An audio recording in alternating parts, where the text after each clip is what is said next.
আমরা বামুইটিয়া ব্লক এসেছিলাম central প্রভারী officer হিসাবে। এখানে আগামীকাল থেকে ভারত সংকল্প যাত্রা শুরু হবে। এখানে প্রত্যেকটা জায়গাতে একটা ইসি ভ্যান যাবে, আর ভারত সরকার এবং রাজ্য সরকার থেকে যা স্কিমগুলি ইমপ্লিমেন্ট হচ্ছে এটা স্যাচুরেশন হওয়ার এটা উদ্দেশ্য ছিল।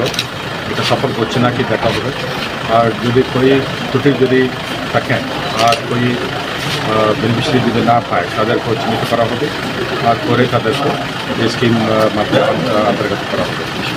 আর মেইন উদ্দেশ্য হলো এই স্কিমগুলি ভালোভাবে ইমপ্লিমেন্টেশন করা, সব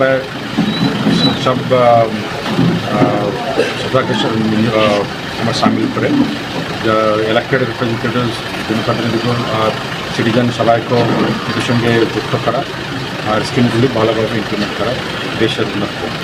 এই স্কিমগুলি দ্বারা যারা স্কিমগুলি পেয়েছে তারা উপকৃত হচ্ছে কিনা সেটা পরবর্তী সময়ে পর্যবেক্ষণ করার কি কোনো পরিকল্পনা রয়েছে রাজ্য সরকারের?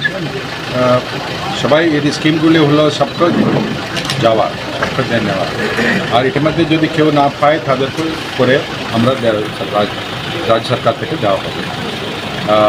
সবকে যাওয়াটাই উদ্দেশ্য। ধন্যবাদ।